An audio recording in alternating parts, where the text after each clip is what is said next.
मनुष्य के हृदय के भाव में विराजते हैं भगवान। ईश्वर हृदय के भाव में ही रहते हैं, कहीं जाते नहीं हैं और कहीं से आते भी नहीं हैं। भावपूर्ण मन जब उनके सन्मुख होता है तभी वह आ जाते हैं, यानी प्रकट हो जाते हैं। और जब मन ईश्वर से विमुख और संसार में लीन होता है तब वह चले यानी छिप जाते हैं। हृदय में सच्चे भाव होने पर जब आराधक व आराध्य की आँख से आँख मिलती है तब दोनों ओर से आनंद की लहरें उठना ही भगवान को प्रकट करने के लिए बाध्य कर देता है। न देवो विद्यते काष्ठे न पाषाणो न मृण्मये भावो ही विद्यये देवस्तामाद भावों की कारणम। अर्थात भगवान न तो लकड़ी की मूर्ति में विराजते हैं न पत्थर और मिट्टी की मूर्ति में। भगवान तो केवल भाव में विद्यमान है। भाव के द्वारा ही भगवान मानव प्राप्त कर सकता है। प्राय अधिकांश घरों में बाल गोपाल या अन्य किसी मूर्ति की पूजा पीढ़ियों से की जाती रही है, लेकिन मनुष्य को इस पूजा से कोई विशेष सिद्धि मिलती नहीं दिखाई देती। इसका एक प्रमुख कारण है मनुष्य में मूर्ति में भगवान है की भावना का न होना। अधिकांश लोग बस रूटीन पूजा करने के लिए पूजा पाठ करते हैं। नित्य पूजा में देह तो पूजा घर में होती है और मन कहीं और, इसलिए पूरी जिंदगी पूजा करके बीत जाती है पर कोई सिद्धि हाथ नहीं लगती। मन में कुछ भाव होगा तो वह भगवान अवश्य आएंगे। वह तो हृदय की लगन देखते हैं। कलिकाल में भाव का अकाल पड़ता जा रहा है, इसलिए पूजा का सही लाभ प्राप्त करने के लिए मनुष्य को अपने भाव की रक्षा करनी चाहिए, उसे और बढ़ाते रहना चाहिए। भगवत साक्षात्कार के लिए मूर्ति में भगवान है की भावना ही सबसे महत्वपूर्ण भक्ति कथा है। मूर्ति में भगवान है कि भावना रखना कितना महत्वपूर्ण है, इसी को दर्शाते एक रोचक कथा यहाँ दी जा रही है। एक विद्वान पंडित के मन में प्रौढ़ावस्था में मूर्ति पूजा करने की इच्छा जागी। वे बाजार गए और बाल गोपाल की एक पीतल की मूर्ति लेकर आ गए। उसकी प्राण प्रतिष्ठा कर वे सिंहासन पर विराजमान कर दिया। प्रकांड विद्वान तो थे ही वे। प्रतिदिन पूरी विधि विधान से और लगन व श्रद्धा से उनकी पूजा करने लगे। देखते ही देखते बाल गोपाल की पूजा करते 6 वर्ष बीत गए, परंतु गोपाल प्रकट नहीं हुए।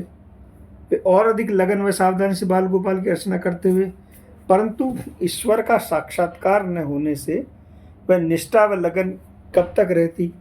एक दिन सोचने लगे 6 वर्ष बीत गए किंतु गोपाल ने अभी तक दर्शन नहीं दिए। वे व्याकुल रहने लगे। जन्म जन्म ही के बिछड़े हरि अब रहो न जाए, क्यों मन को दुख देत हो बिरह तपाव तपाए। साधक को भगवान की प्राप्ति में देर होने का कारण यही है कि वह भगवान के वियोग को सहन कर रहा है। यदि उसे भगवान का वियोग असह्य हो जाए तो भगवान के मिलने में देरी नहीं होती। उन्हीं दिनों किसी पंडित को बताया कि दुर्गा माँ होने के कारण उपासक पर शीघ्र ही कृपा करके दर्शन देते। उन्हें माँ की उपासना करने का निश्चय किया। बाल गोपाल के सिंहासन के ऊपर एक ताक था। पंडित जी ने बाल गोपाल को उठाकर ताक पर रख दिया और सिंहासन पर देवी माँ की मूर्ति प्रतिष्ठित कर दी और बड़ी लगन और श्रद्धा से सावधान हो माँ की उपासना करने लगे। माँ की पूजा में वे इतने तल्लीन हो गए कि कभी कभी पूरी रात जागरण कर माँ की उपासना करते रहते। इस तरह फिर 6 वर्ष गुजर गए पर माँ का भी साक्षात्कार नहीं हुआ। निराशा के बादल छा गए। एक दिन उन्होंने जब अपनी पूजा का आत्मविश्लेषण किया तो उन्हें कोई गलती नहीं दिखाई पड़ी। अब उनकी व्याकुलता चरम पर पहुंच गई। एक दिन अत्यंत दुखी होकर माँ के सामने बैठे हवन कर रहे थे तो अचानक उनकी दृष्टि बाल गोपाल की मूर्ति पर गई, जिसे 6 वर्ष पूर्व ताक पर रखकर भूल गए थे। वह मूर्ति अभी भी वहीं रखी हुई थी। हवन का धुआं धूप का ताक में बैठी बाल गोपाल की मूर्ति के मुख में होता हुआ जा रहा था।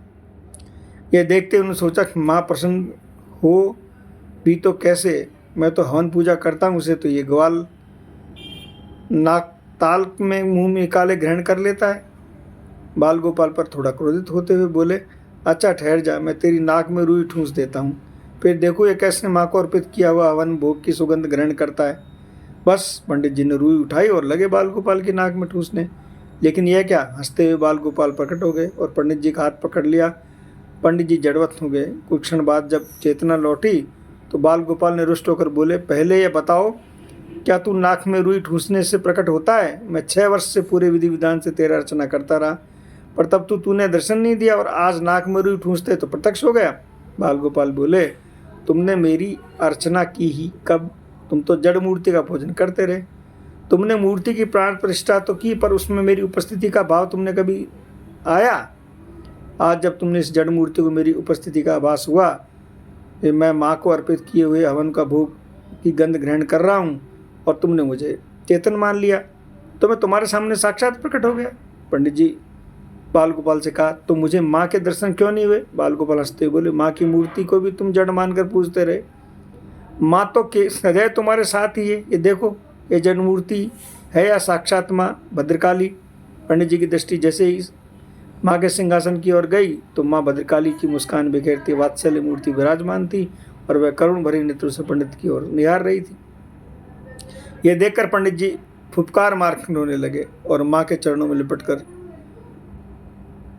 लिपट गए। कथा में से शिक्षा है कि इस कथा से स्पष्ट होता है कि मूर्ति को जड़ वस्तु न मारकर चैतन्य मानकर पूजन करने से ही भगवान प्रकट होते हैं।